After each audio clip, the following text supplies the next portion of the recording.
Silakan duduk.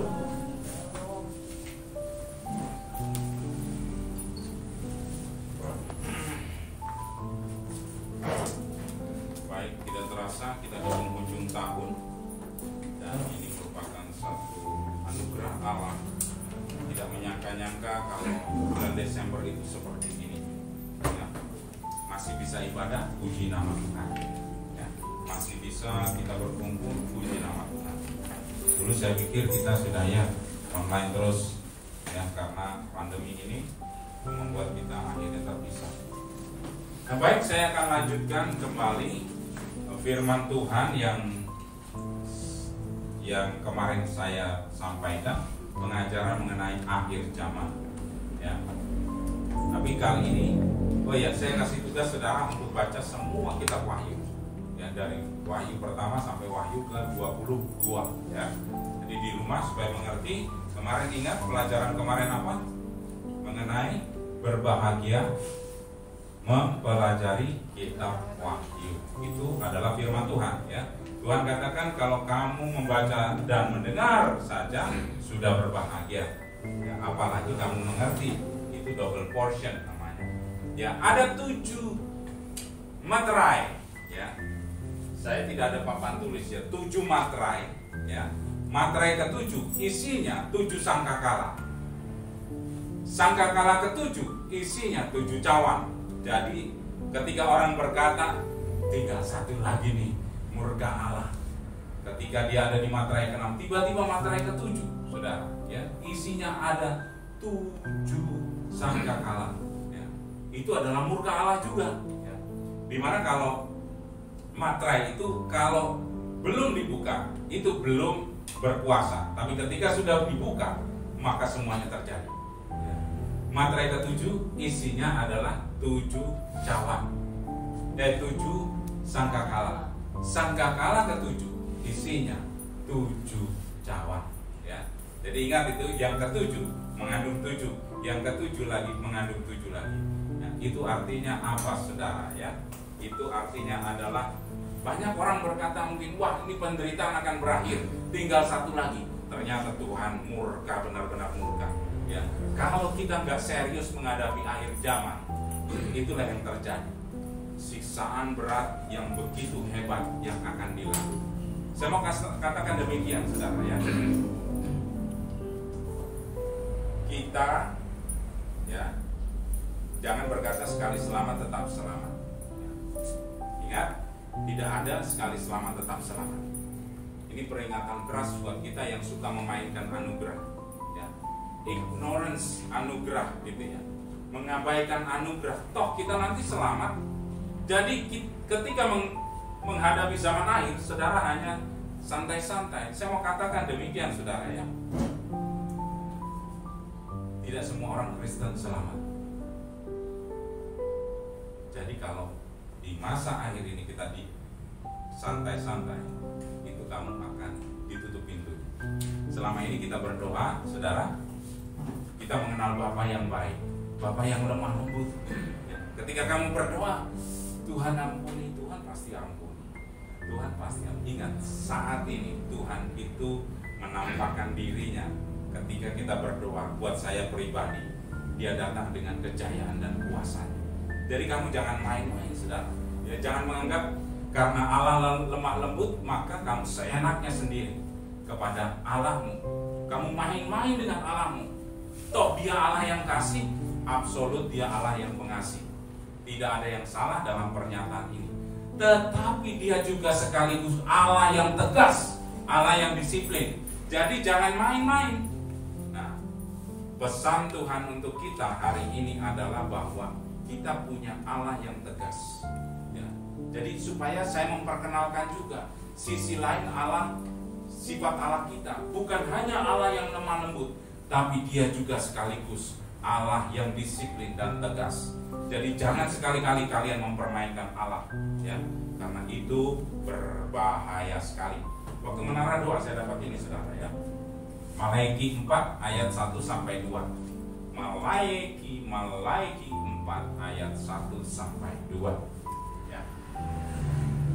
Bawa Alkitab saudara? Oke. Oke, atau ada yang sudah hafal suruh disiapin. Yang nggak bawa berarti sudah hafal gitu ya. Maleakhi 4 ayat 1 sampai 2. Yuk kita baca sama-sama ya. Maleakhi 4 ayat 1 sampai 2. Sudah ketemu? 2, 3. Bahwa sesungguhnya hari itu datang menyala seperti perapian, maka semua orang gegabah dan setiap orang yang berbuat fasik menjadi seperti jerami dan akan terbakar oleh hari yang datang itu. Firman Tuhan semesta alam, sampai tidak ditinggalkannya akar dan cabang mereka. Tetapi kamu yang takut akan namaku, bagimu akan terbit surya kebenaran dengan kesembuhan pada sayapnya. Kamu akan keluar dan bercingkrak-cingkrak seperti anak lembu lepas kandang. Itu pesan menara kemarin. Dan itu bercerita mengenai hari akhir. Saya minta rema, Tuhan apa yang mau kamu katakan? Ya saudara, kadang di akhir zaman ini kita bertanya, kapan sih akhir zaman? Kapan sih zaman akhir? Akhir zaman dan zaman akhir sama aja buat saya saudara ya. Hanya letaknya di depan dan di belakang. Tapi yang saya mau katakan gini, banyak orang mempertanyakan, Tuhan datang masih lama. 2000 tahun yang lalu kitab ini ditulis pun berkata demikian, kapan datangnya? Yesus berkata demikian saudara. Ibarat kalau kamu punya rumah, nanti ada jadwal kedatangan pencuri gitu ya. Akan ada perampok dan sudah terjadwal gitu ya. Dan kamu tahu, maka kamu akan berjaga-jaga. Semua pintu kamu palangi, kamu pasang anjing-anjing yang galak-galak di semua pintumu ya. Itu apa? Kamu tahu karena itu akan datang ya kan? Tapi kalau kamu nggak tahu akan datang, kamu mungkin bisa santai-santai, enak-enak. Apa yang Tuhan mau? Setiap waktu kita harus berjaga-jaga. Maka dia tidak kasih tahu kapan waktunya ya. Kalau ada orang berkata, firman berkata bahwa anak pun tidak tahu ya. Ngerti gak? Ya ada. Kapan waktunya Tuhan? Hanya malaikat di surga tidak tahu ya, bahkan anak pun tidak tahu. Itu ambil konsep begini saudara penjelasannya ya. Di dalam pernikahan Yahudi, kalian harus lihat bagaimana adat istiadat Yahudi itu mencerminkan gambaran apa yang terjadi di surga. Ya, makanya kalau saya nih menggambar gitu ya, menggambar gajah gitu, karena saya pernah lihat gajah, maka saya gambar gajah ada belalainya, ada gadingnya, karena saya pernah lihat gajah. Kalau saya lihat Gunung Merapi, saya gambar gunungnya, ada gambar kerucut, karena saya melihat apa yang terjadi di Israel, seluruh adat istiadat, semua festival-festival itu mencerminkan kerajaan sorga ya. Sampai Daud mencerminkan Sion sebagai pusat pemerintahan sorga ya. Nah pernikahan Yahudi, saya mau kasih tahu saudara, itu ceritanya begini saudara. Maka kenapa Yusuf dan Maria itu dikatakan Maria masih perawan ketika menikah, karena pada waktu itu adatnya begini saudara ya. Kalau orang menikah, orang Yahudi menikah saudara, tidak langsung kumpul saudara ya. Sang mempelai pria ya setelah engagement gitu ya. Makanya beda sama kita ya. Kalau mereka tidak ada pacaran, tapi langsung pada mencari calon jodoh, calon suami atau istri, bukan pacaran. Jadi bukan main-main. Nah, setelah engagement saudara, setelah mungkin lamaran kalau bahasa kita gitu ya, sang mempelai pria pergi ke rumah bapaknya, ngerti gak? Ke rumah bapak kandungnya. Dan di sana dia mempersiapkan rumah buat perkawinannya, buat mempelainya. Ya. Jadi dia tinggal dulu, sang mempelai wanita pergi sementara waktu ke rumah bapaknya. Dan di rumah bapaknya dia membangun rumah ya bersama bapaknya. Kemudian setelah tiba waktunya, rumahnya selesai, hanya bapak yang boleh menyatakan kamu perjemput mempelai wanita gitu ya. Nanti kamu tinggal bersama-sama di rumah baru. Nah itulah konsepnya saudara ya. Jadi hanya bapak yang boleh menentukan kapan waktunya kamu menjemput mempelai wanitamu ya. Jadi itu sebenarnya bisa dimengerti saudara ya. Jadi gambaran kenapa kita disebut mempelai wanita Kristus disebut mempelai pria, dan dia akan menjemput kita. Ingat 5 gadis bodoh, 5 gadis bijaksana. Nah demikian seperti itu gambarannya. Jadi ketika mempelai pria akan datang, tidak tahu kapan waktunya, nggak ada di undangan akan datang tanggal sekian, jam sekian, tidak. Tapi sewaktu-waktu mempelai pria akan datang untuk menjemput mempelai wanita. Sorry, 5 gadis bodoh dan bijaksana itu bukan mempelai wanitanya. Mempelai wanitanya ada di dalam. Mereka hanya pagar ayuan, pagar bagus kalau bahasa sini. Ya hanya dayang-dayang atau orang-orang yang diutus untuk menjaga. Nah tapi itu sangat sakral. Ketika ada mempelai pria datang, kalau nggak ada yang menyambut, itu memalukan, saudara ya. Jadi ini harus dimengerti. Kedatangan Kristus kali kedua itu hanya Bapa yang menentukan. Tapi apakah Kristus tahu? Saya yakin dan percaya ya, dari pernyataan firman, waktu dia datang menyatakan itu, bahkan anak pun tidak tahu. Itu dia masih kenosis. Ngerti kenosis kan? Dulu pernah saya bapakan, Allah mengosongkan diri di dalam wujud rupa seorang hamba, seorang manusia. Jadi dia mengosongkan diri. Ketika dia lahir pun dia harus dimandikan, dia harus mungkin kalau pup harus dibersihkan sama mamanya gitu ya. Itu Tuhan Yesus juga begitu, kenosis dia. Makanya dia mengambil rupa seorang manusia. Nah, ketika di dunia ini dia tidak tahu kapan waktunya. Tapi kalau nanti dia di surga, sekarang dia ada di surga, dia tahu kapan waktunya. Sebab dia Allah yang Maha tahu. Misalnya begini ya, sini nggak ada jam ya. Ketika ditanya, Pak Surya jam berapa gitu ya, mungkin di sini ada jam. Terus saya nggak mau lihat, saudara. Nah itu gambarannya begitu ya. Mungkin tidak begitu tepat, tapi sebenarnya saya bisa tahu gitu loh. Oh sekarang jam 10. Nah, tapi begitu saudara. Nah kalau bicara akhir zaman, maka saudara harus mengerti bahwa kalian disuruh bersiap-siap dan berjaga-jaga. Itu tugas kita. Kapan waktunya? Itu Bapa yang akan menentukan.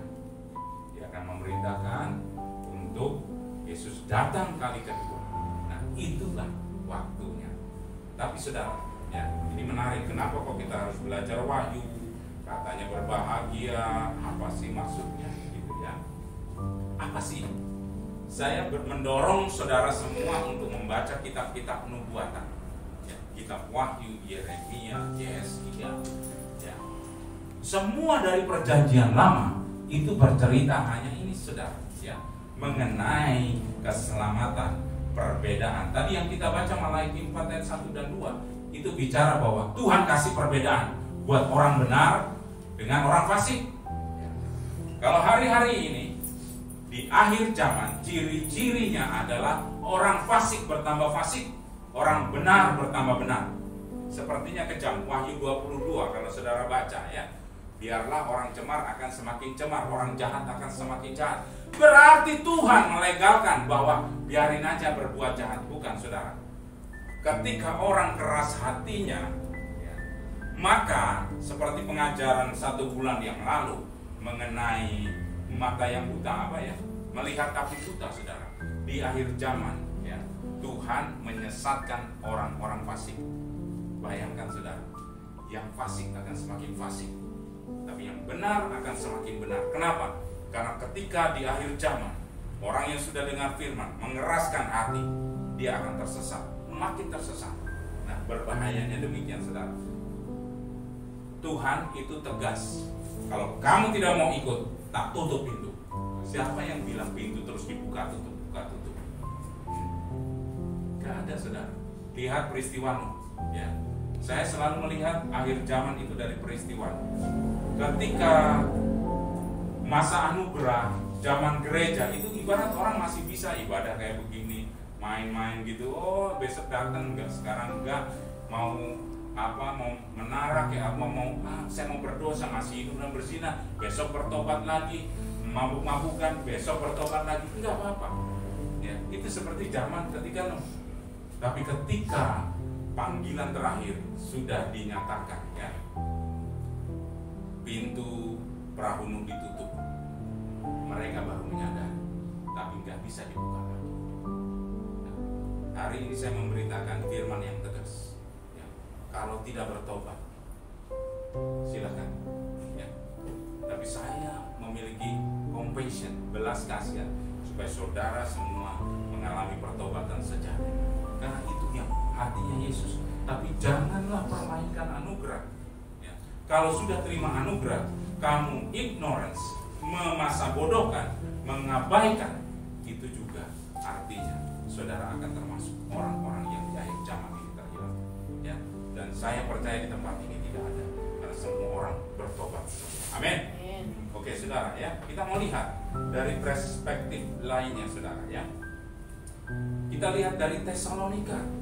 Apa yang Tesalonika katakan? Sebentar, saya cari dulu layar kunci. Tidur tidak pernah.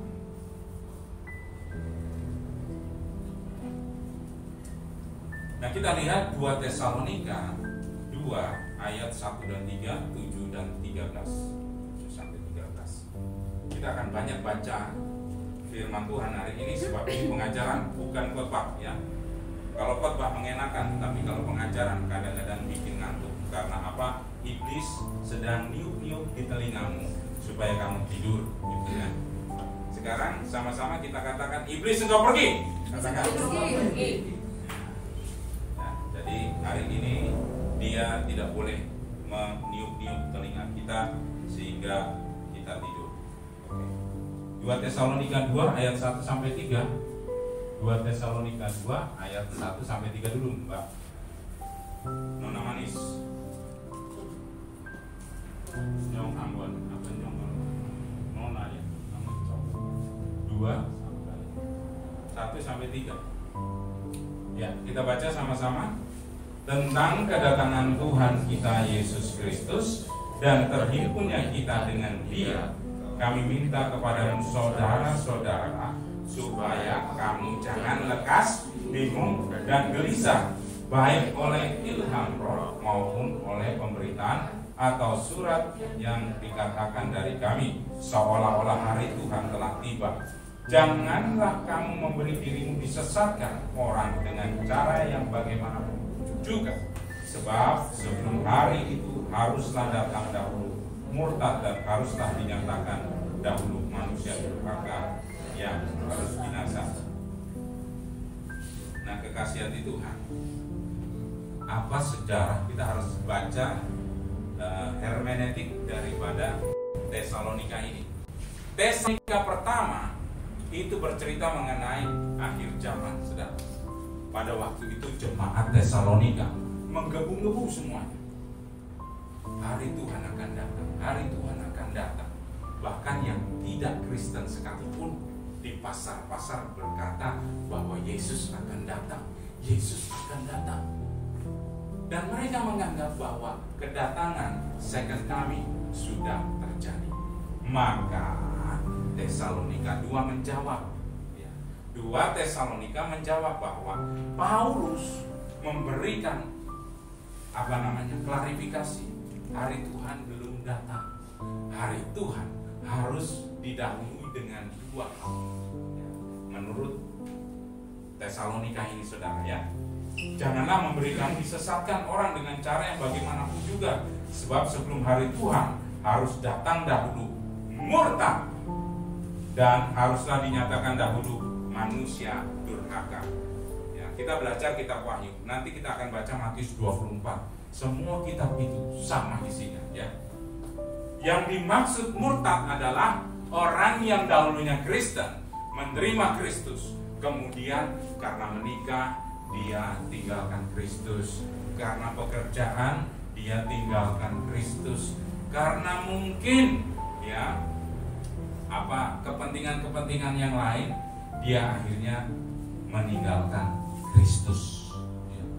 Banyak loh, saya juga punya saudara banyak yang karena menikah meninggalkan Kristus. Ingat rasio orang selamat di Mesir, saudara, berapa?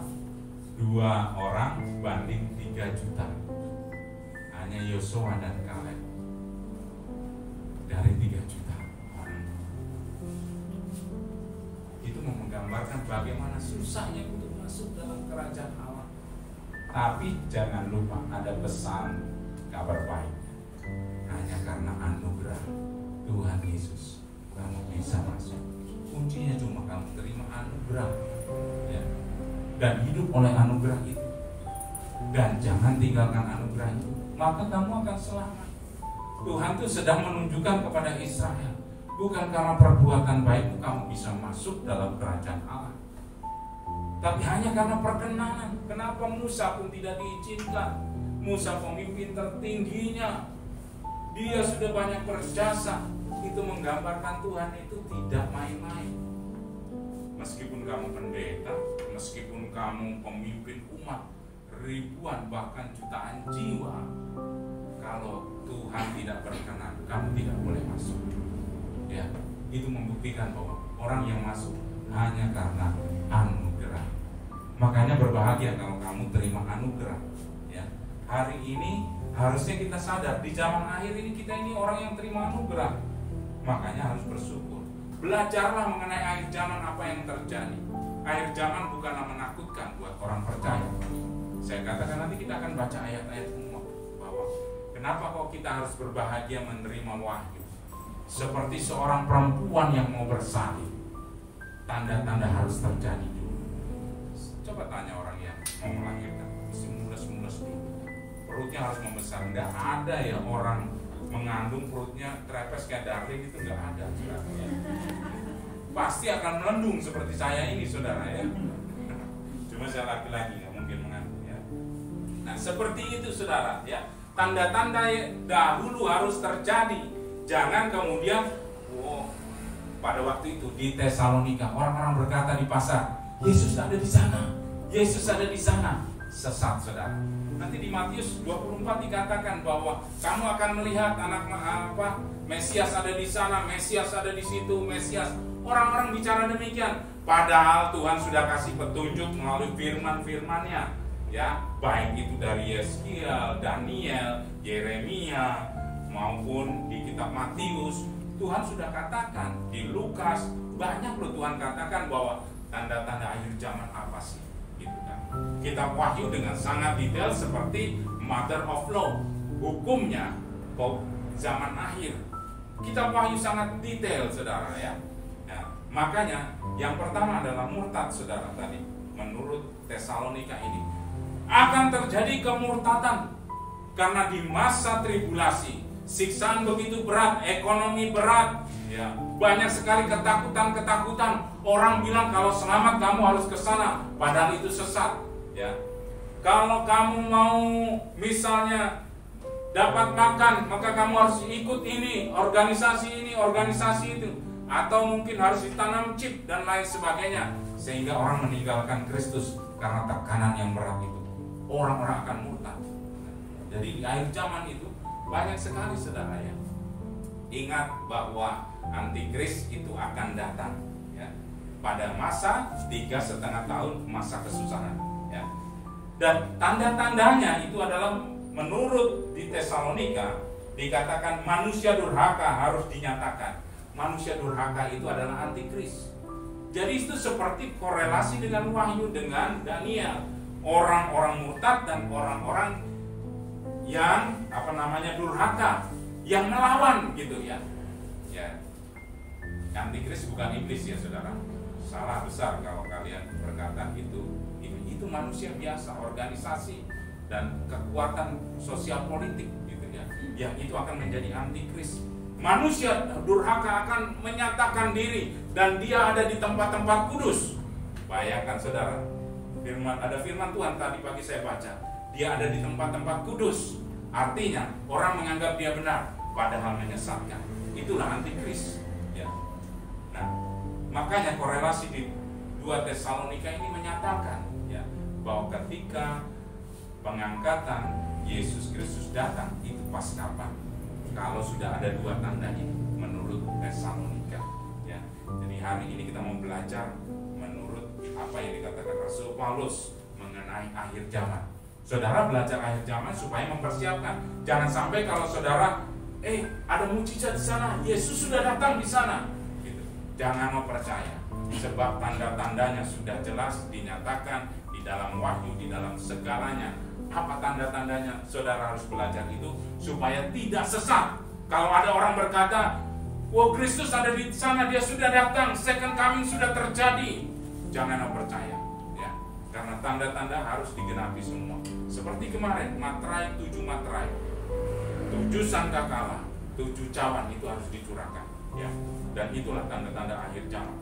Mari kita lihat pembandingnya, saudara. Kita lihat di Matius 24 ayat 1 sampai 36.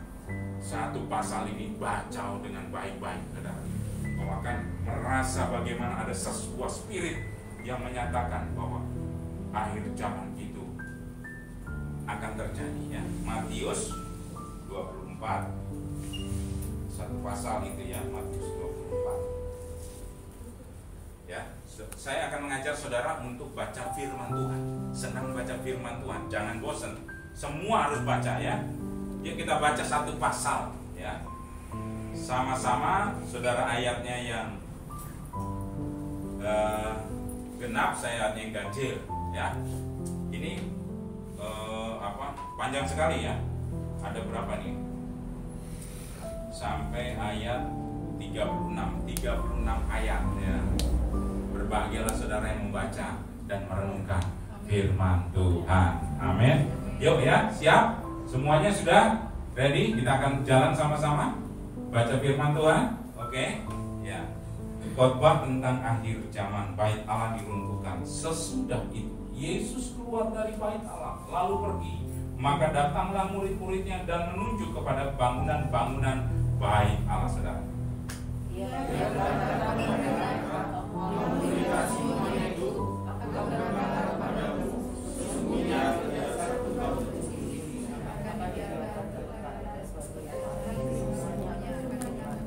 Ketika Yesus duduk di atas bukit Zaitun, datanglah murid-muridnya kepadanya untuk bercakap-cakap sendirian dengan dia. Kata mereka, "Katakanlah kepada kami, bila manakah itu akan terjadi dan apakah tanda kedatanganmu dan tanda kesudahan dunia?"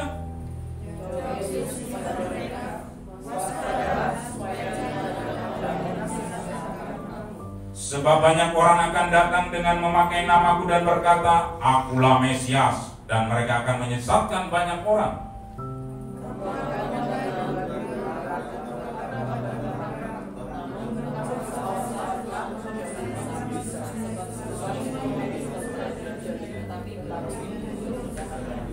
Sebab bangsa akan bangkit melawan bangsa dan kerajaan melawan kerajaan. Akan ada kelaparan dan gempa bumi di berbagai tempat.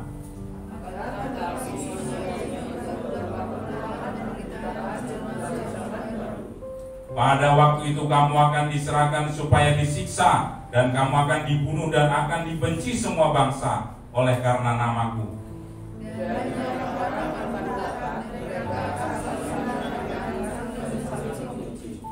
Banyak nabi palsu akan muncul dan menyesatkan banyak orang.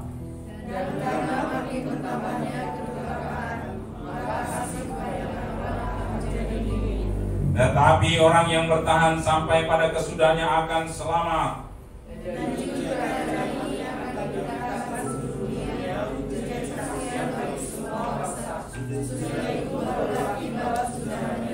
Jadi apabila kamu melihat pembinasa keji berdiri di tempat kudus, menurut firman yang disampaikan oleh Nabi Daniel, para pembaca hendaklah memperhatikannya.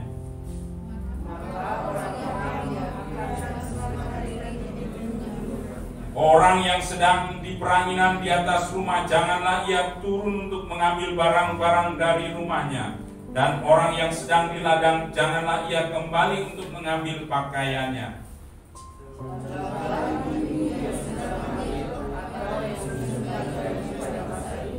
Berdoalah supaya waktu kamu melarikan diri itu jangan jatuh pada musim dingin dan jangan pada hari Sabat.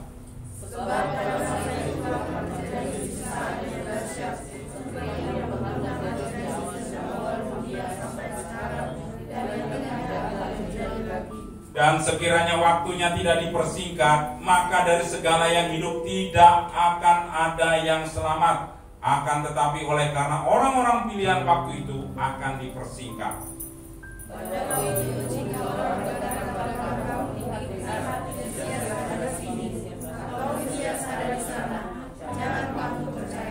Sebab Mesias-Mesias palsu dan nabi-nabi palsu akan muncul, dan mereka akan mengadakan tanda-tanda yang dahsyat dan mujizat-mujizat, sehingga sekiranya mungkin mereka menyesatkan orang-orang pilihan juga.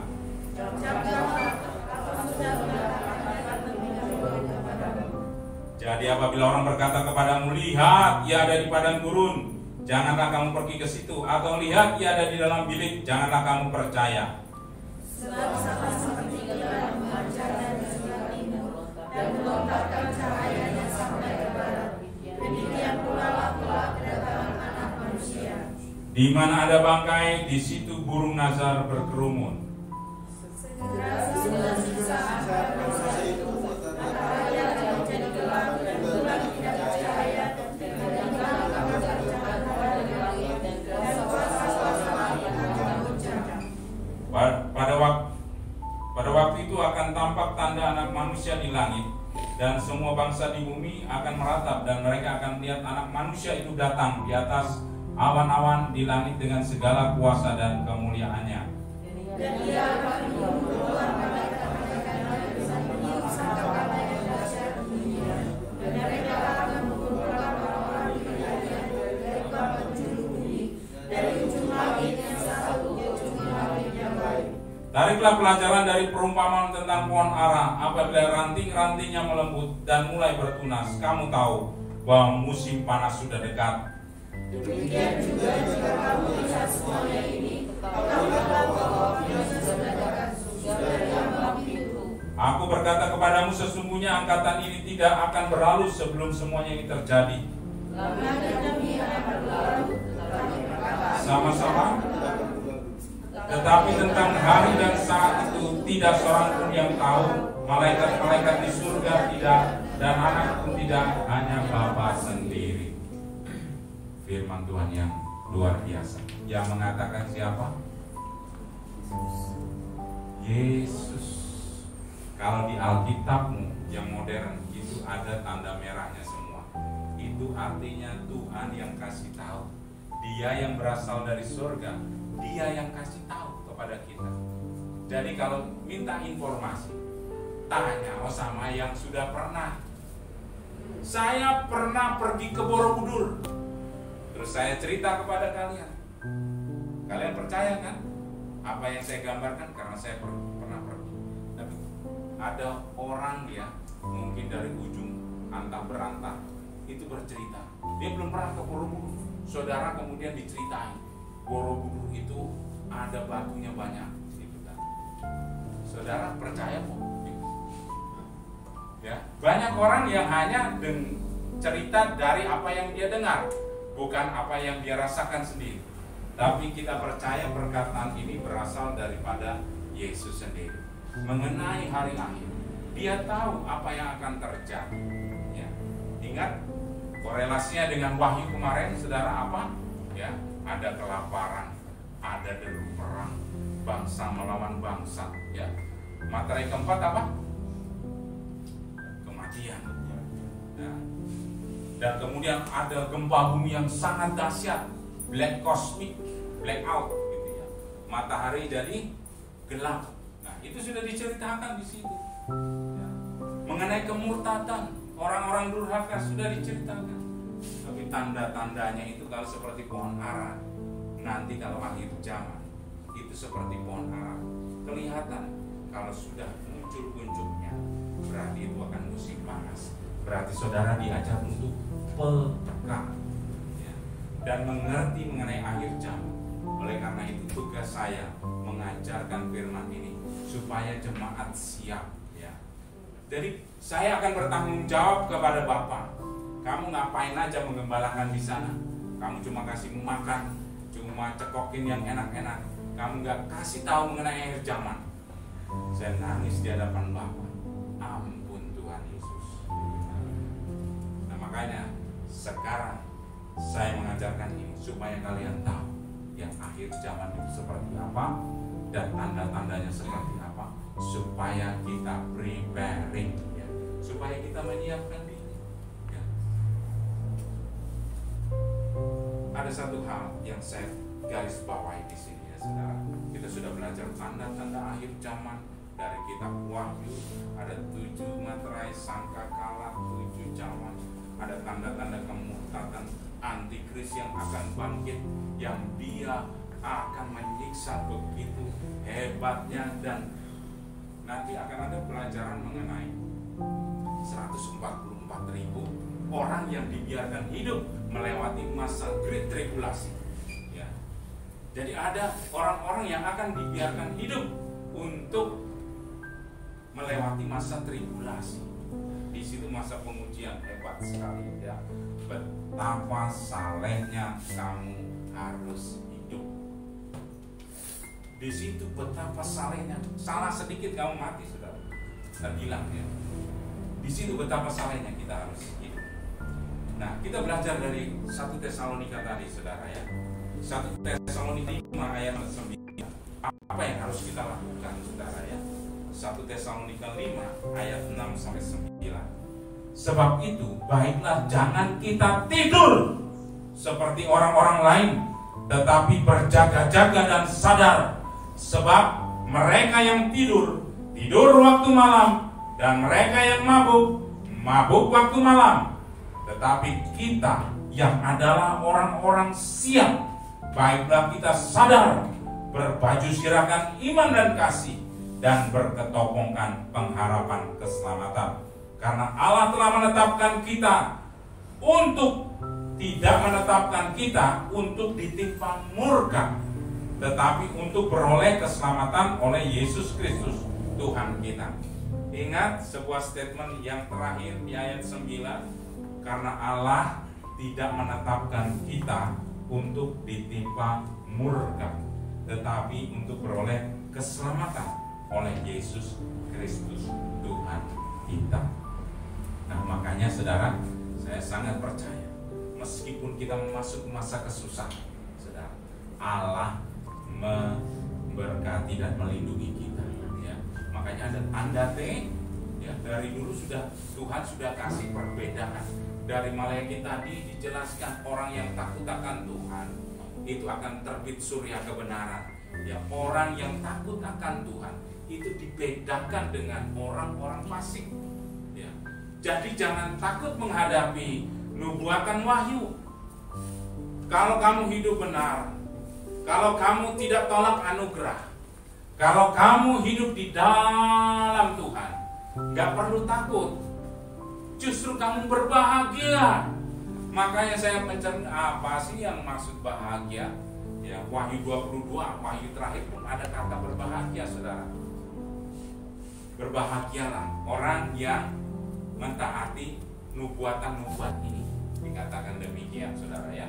Dan ternyata baru saya mengerti, iya ya, ada jaminan keselamatan buat orang benar.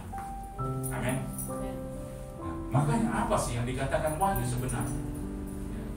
Wahyu akan menceritakan berita penghakiman, berita penghukuman, tapi buat orang benar itu berita sukacita. Jadi jangan kemudian saudara alergi untuk baca Wahyu, baca nubuatan-nubuatan. Itu tuh Tuhan kasih tahu spesial buat orang percaya, bukan buat orang lain. Jadi kita harus berbahagia. Mulai sekarang jangan alergi. Jangan baca kitab Wahyu, gak ngerti, nanti jadi stres, nanti jadi gila. Siapa yang bilang? Saya berbahagia membaca kitab Wahyu. Saya yakin saudara hari ini juga berbahagia. Nah, kalau kita lihat tadi dari 1 Tesalonika 5 ayatnya yang ke-7, saudara ya. Apa yang harus kita preparing? Apa yang harus kita siapkan untuk menghadapi akhir zaman ini?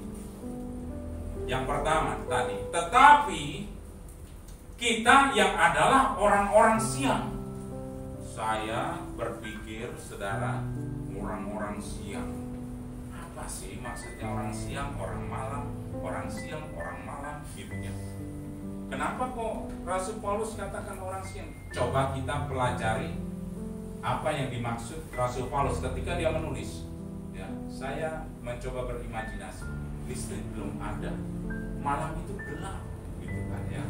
Orang-orang yang keluar waktu malam itu biasanya orang-orang yang berbuat jahat. Ya, orang-orang malam, coba saudara, dulu waktu saya kuliah, itu saya kalau pagi sampai jam 9 itu pacaran. Jam 9 sampai jam 3 sosialita gitu, dengan teman-teman saya yang laki-laki.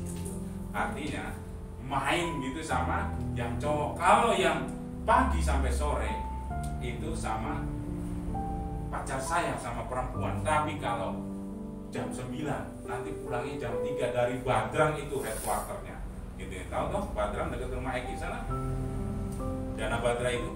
Nah, di sana pusatnya.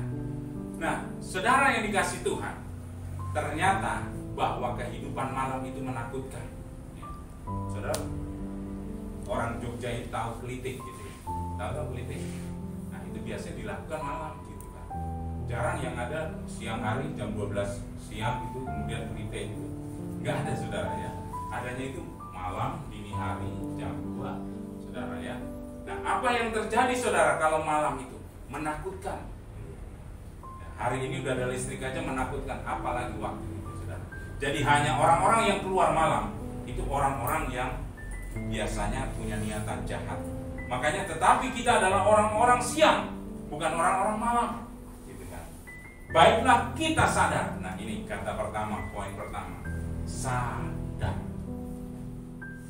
Apa sih yang dimaksud sadar?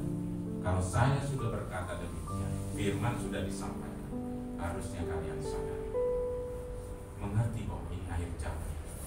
Kalau sudah banyak hamba Tuhan memperingatkan, firman Tuhan sudah datang, dan saya percaya Roh Kudus di dalammu sudah memperingatkan, sadarlah, bertobatlah, jangan sampai pintu sudah tertutup, kita tidak bisa masuk lagi. Ya, Allah kita Allah yang tegas, Dia bukan Allah yang mau dipermainkan. Jadi kesempatan itu tidak akan datang dua kali. Jangan sampai kita berpikir bahwa Allah itu kan baik, pasti Dia benar, Allah baik, tapi jangan kamu mempermainkan anugerah. Sekali kamu sudah terima anugerah, kamu akan masuk ke lubang jahanam. Bapak Hendri hari ini adalah lubang apa? Lubang yang mengerikan, apa gitu. Wah, ngeri banget gitu ya. Nah, saya mau katakan, jangan sampai kita masuk bersama-sama dengan iblis di alam kekekalan. Matinya orang benar itu cuma sekali. Saya katakan, firman Tuhan katakan, orang benar matinya cuma sekali, tapi orang fasik matinya 2 kali. Ya. Ketika kita mati nanti, kita dibangkitkan dan diangkat, dan kita tidak akan pernah mati selama-lamanya karena kita ada bersama Tuhan. Tapi orang yang tidak di dalam Tuhan, orang fasik, dia akan dibangkitkan pada waktu pengadilan tahta putih, dan setelah itu mengalami kematian kedua di neraka jahanam yang paling dalam, di mana asap belerang itu menyusup kepada hidungnya dan membuat siksaan yang tak berhenti-henti. Nah, oleh karena itu saudara, mengerikan. Mungkin saudara hari ini masih masuk zaman anugerah. Hari ini mungkin saudara masih terima semuanya dengan baik dan mudah. Tapi saya katakan, hati-hati. Saya bukan mengancam saudara. Artinya peringatan ini buat kita, untuk kita hidup benar. Karena ketika zaman akhir, ketika kita menjadi orang-orang yang sembarangan, orang-orang yang ignorance, masa bodoh sama Tuhan, saudara akan terhilang. Pada zaman akhir, ketika kita tidak sadar, orang yang jahat akan semakin jahat, malah Allah yang menyesatkan sendiri. Itu bahasanya tingkat tinggi ya. Allah menyesatkan orang-orang sesat. Ya, contohnya seperti Firaun, saudara. Ketika Exodus Mesir itu, Israel keluar dari Mesir, kok Allah mengeraskan hati Firaun? Jawaban yang tulis itu supaya apa? Rencana Tuhan terjadi, supaya ini. Tapi karena apa? Kenapa kok Firaun yang dikorbankan? Gitu kan? Kenapa kok Firaun jadi peran antagonis? Gitu? Karena saya percaya, ya, Firaun memiliki hati yang keras sehingga dia tidak mau bertobat, sehingga Allah makin mengeraskan hatinya supaya sekalian aja kamu binasa. Gitu. Bahasa kasarnya gitu ya. Kalau kamu nggak mau ikut aku, sekalian aja kamu mati. Begitu ya. Allah itu Allah yang tegas juga. Jadi jangan kamu sangka terus Allah kamu permainkan. Allah kan lemah lembut, lunglai, nggak ada daya gitu, sehingga kamu enaknya mempermainkan. Enggak, Allah kita Allah yang tegas. Kalau kamu tidak mau ikut, pintu tak tutup. Kamu di luar sana, kamu mati saja. Bahasa yang tegas.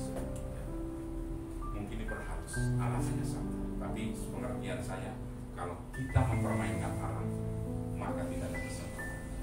Mungkin banyak hari-hari ini masih banyak hamba-hamba Tuhan katakan ada kesempatan kedua, kesempatan ketiga, kesempatan keempat. Itu saya katakan kita sedang mempermainkan anugerah. Kalau kamu sudah dengar anugerah, sudah terima anugerah, kamu permainkan, celaka 12. Itu artinya kamu tidak menghargai Allah yang memberikan anugerah. Nah, kekasih hati Tuhan itu yang pertama, saudara ya, sadar. Ini kesempatan untuk katakan Rasul Paulus, sadarlah. Jadi apa yang kita lakukan, kita harus sadar.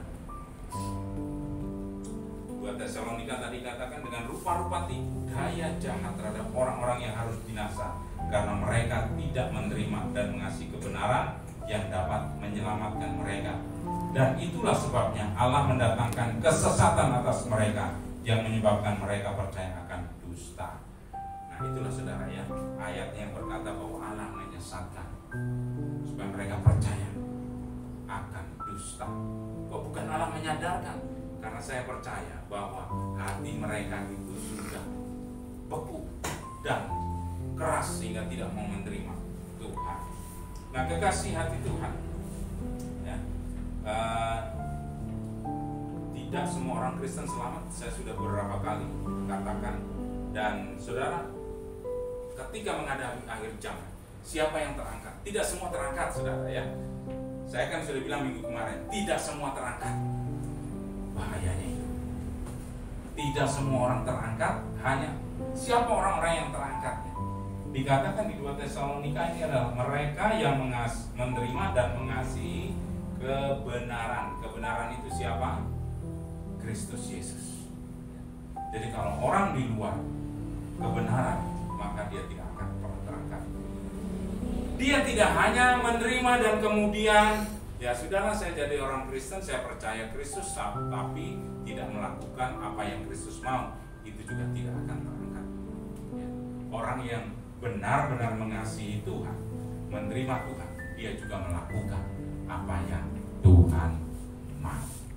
Ya. Jadi jangan cuma saudara berkata, saya Kristen, bangga menjadi orang Kristen. Apa yang kamu banggakan? Kalau saya mau tanya gitu, apa yang kamu banggakan? Kenapa kamu jadi orang Kristen? Saya punya Tuhan yang hebat, saya punya Tuhan yang perkasa.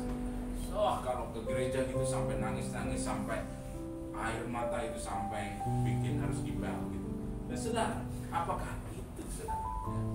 Kamu saudara bilang bahwa bangga begitu, tapi kehidupanmu di luar sana tidak mencerminkan apa yang kamu banggakan.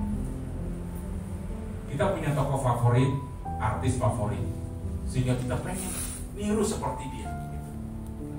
Dirubah-rubah. Ada orang yang pengen ikut seperti Michael Jackson, harus operasi plastik, dan kemudian wajahnya, penampilannya semua harus seperti artis idolanya. Dan kalau kamu cinta Yesus, mengasihi Yesus, tapi kamu tidak mencerminkan apa yang kamu idolakan, hidupmu berantakan, hidupmu amburadul, hidupmu tidak mencerminkan sifat Kristus. Apakah yang kita banggakan? Ya, makanya hari ini koreksi buat kita semua. Apakah kita bangga dengan Kristus? Apakah kita menerima kebenaran dengan seutuhnya? Apakah kita hanya mengaku-ngaku saya cinta Yesus, tapi saya melakukan apa yang iblis lakukan? Ya, itu antagonis. Cinta Yesus itu pasti hidupnya dalam perselingkuhan hebat. Ya. Kalau orang katakan saya cinta Yesus, tapi yang kita lakukan iblis main gitu, saudara. Wow, itu menakutkan, saudara. Pasti hidupnya berantakan luar biasa, karena tidak pernah setia dalam kebenaran. Yang kedua, berbaju zirahkan iman dan kasih. Tadi disebutkan di ayat ke-7, berbaju zirahkan iman dan kasih. Baju zirah itu adalah baju besi yang melindungi engkau dari setiap panah-panah musuh. Kalau hari ini kan perang sudah tidak pakai baju zirah, bahkan di belakang layar komputer, saudara perangnya di situ. Ya. Tapi zaman dulu kan gambarannya baju zirah, sehingga panah lawan tidak bisa menembus jantung, karena ada baja yang melindungi setiap penggunanya. Ya. Nah, jadi ternyata pelindung kita adalah iman dan kasih. Nah, iman itu jangan sampai tergoyahkan. Iman itu akan membentengi kita dari setiap serangan. Dan kasih. Nah, tadi ada ayat yang berkata kasih manusia menjadi dingin. Ada lagunya. Yang nyiptain lagunya tidak mencerminkan kasihnya. Ya, saudara tahu dong. Nah, artinya apa, saudara? Bahwa yang melindungi kita adalah ketakuan iman dan kamu melakukan kasih kepada siapapun, saudara. Nah, kalau kasih ada di dalam kita, itu akan membawa. Kalau kamu melakukan semua hidupmu dalam kasih, maka itu akan membawa kehidupan kita dan kita tidak akan pernah terhina. Itu yang akan melindungi kita. Segala sesuatu kita ukurnya dengan kasih, bukan dengan apa-apa, saudara ya. Jadi tidak mata duitan, tidak apa-apa untuk kepentingan kita, tapi dasar kasih. Yang terakhir, saudara. Yang terakhir apa? Ayat yang ke-7 tadi. Ayat yang ke-8. Berketopongkan pengharapan dan keselamatan. Nah, itu yang pribadi kita, saudara. Nah, kita harus memakai itu. Ketopong itu adalah pelindung kepala. Saya kemudian merenung, Tuhan, apa maksudnya ketopong? Otakmu tuh ada di situ. Maka harus dilindungi. Kalau otakmu kenapa? Mati semua. Paham maksudnya? Jadi ketopong itu letaknya ada di atas batok kepala kita ini, melindungi kita dari setiap panah-panah iblis. Nah, ternyata ya, apa yang kita lakukan, apa yang itu dasarnya di sini, saudara ya. Kita melakukan tindakan itu karena kita pikirkan. Nah, kalau pikiranmu sesat, tindakanmu sesat. Nanti akan ada nabi-nabi palsu di akhir zaman, penyesatan begitu kuat. Orang itu menyesatkan bukan dengan Injil setan, saudara, tapi dengan firman Tuhan yang dibelokkan. Ya, gampang ngetesnya. Kita harus lihat ya.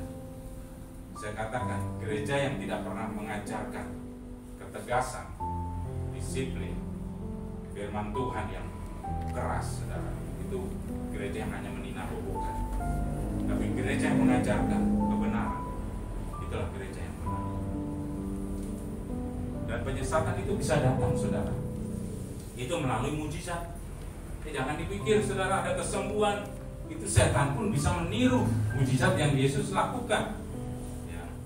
Jadi kalau ada, tadi dikatakan, firman tadi dikatakan, mereka melakukan mujizat-mujizat di mana-mana. Bahkan mereka berdiri di tempat yang kudus, di mimbar ini ya, menyesatkan saudara. Makanya dosa yang paling besar adalah pengkhotbah, guru-guru, karena mereka bisa menyesatkan jemaat. Kalau pendetanya sesat, umatnya bisa sesat. Makanya hati-hati, saudara ya, memilih untuk kepada siapa saudara bertumbuh. Matius 24 ayat 4-5, jawab Yesus kepada mereka, waspadalah supaya jangan ada orang yang menyesatkan kamu, sebab banyak orang akan datang dengan memakai namaku dan berkata, akulah Mesias, dan mereka akan menyesatkan banyak orang. Topong keselamatan itu bicara apa, saudara?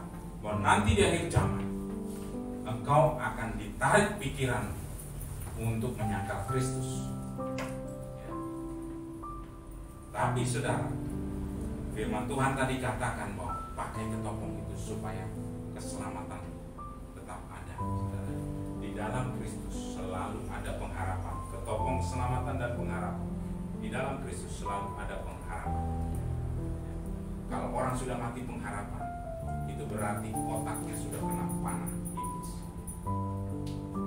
hilang pengharapannya, saudara. Kenapa? Keadaan akan semakin sulit, cari uang akan semakin sulit, cari kerja, cari jodoh pun akan semakin sulit, ya. Karena hari-hari ini laki-laki ganteng itu jodohnya adalah pria-pria ganteng, saudara, ya. Cewek-cewek cantik itu jodohnya adalah cewek-cewek bahenol gitu.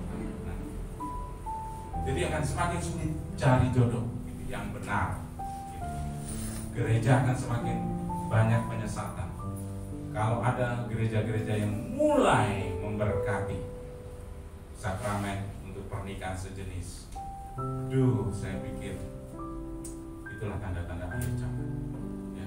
Semakin banyak disesatkan. Kemarin ada beredar yang pemimpin besar di Roma itu ya, gitu kan, mungkin ada yang pernah baca beritanya gitu ya, yang apa, mungkin setuju dengan hal itu, tapi saya katakan itu urusannya gitu ya. Tapi firman yang datang pada saya menguatkan bahwa itu tidak boleh, ya. Jadi kalian jangan suka sesama jenis. Kalau bergaul tidak apa-apa, tapi kalau menikah dengan sesama jenis jangan, karena kalian akan masuk pada lubang jahanam, gitu ya. Oke, mari kita bangkit berdiri. Saya mau kasih konklusi.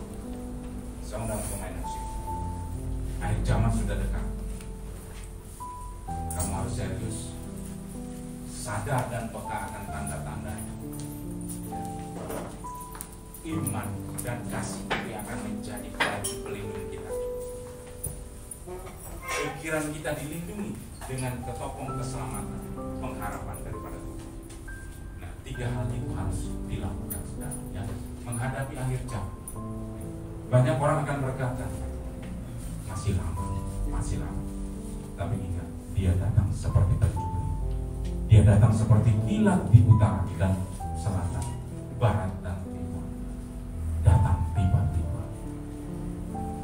Umat Tuhan harus mempersiapkan diri untuk kita menghadapi masa-masa akhir ini.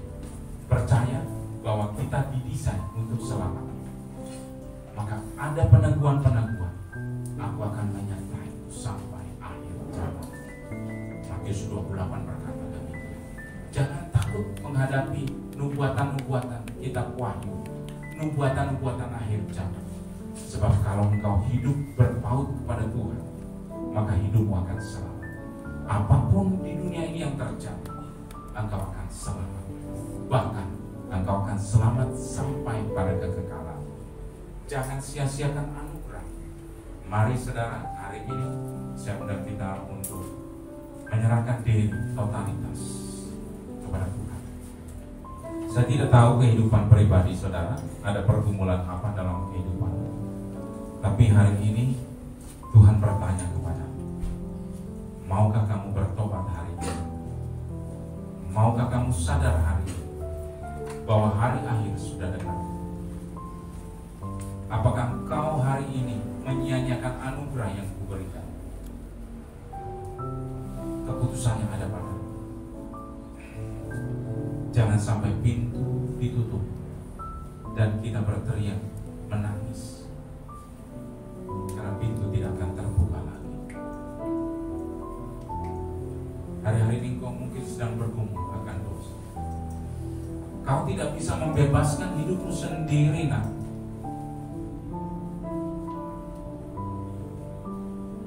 Hanya Tuhan Yesus yang bisa melepaskan dirimu. Oleh karena itu hanya minta pertolongan Tuhan untuk melepaskan dan membebaskan.